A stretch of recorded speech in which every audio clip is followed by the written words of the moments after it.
Bismillah wa salatu wa salam ala Rasulillah.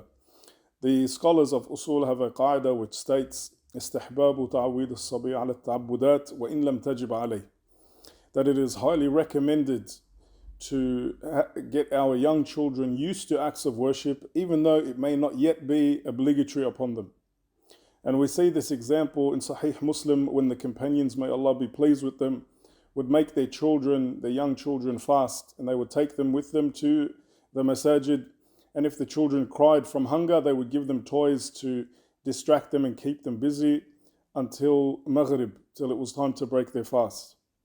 And so this is an excellent example that we should take and follow with our own children.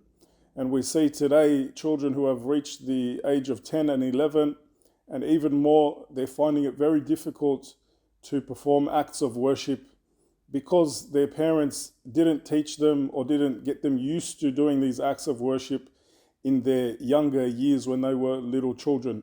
And so this is not the children's fault. Ibn Uthaymeen was asked about this, and he said that the parents will be held accountable in front of Allah Tabaraka wa Ta'ala.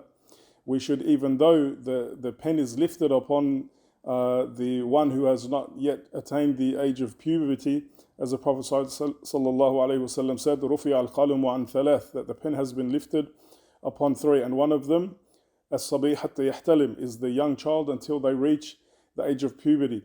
And although this is correct, yet we should still encourage our children, if they are able to perform acts of worship before they reach the age of puberty. And their parents think they're being merciful towards their children by letting them not fast and not pray and other acts, and saying haram, he's still young, they're still young, let them do whatever, they're not held accountable yet, and it is not obligatory upon them. However, the one who is truly merciful is the one who guides their children to goodness and obedience to Allah Tabaraka wa Ta'ala, and sets them up for success in this life and in the next. And so we see children who are 11, 12 years old, they're not used to fasting because their parents didn't make them fast when they were younger. And nowadays they don't want to fast, or they're sneaking in drinks and biscuits throughout the day without anyone realizing.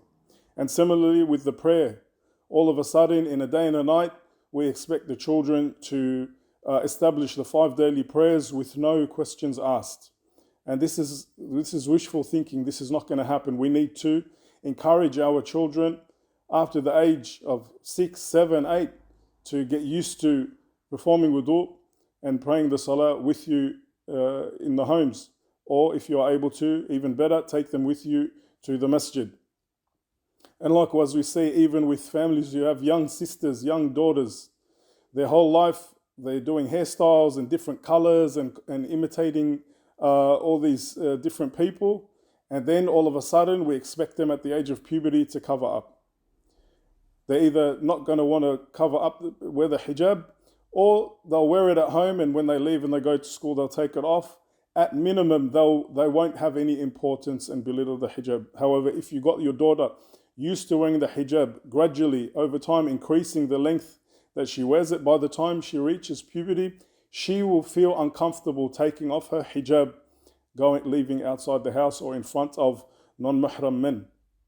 So we should take the advice of the scholars, may Allah have mercy on them all, and get our children used to acts of worship while they're still in a young age, before they reach the age of puberty.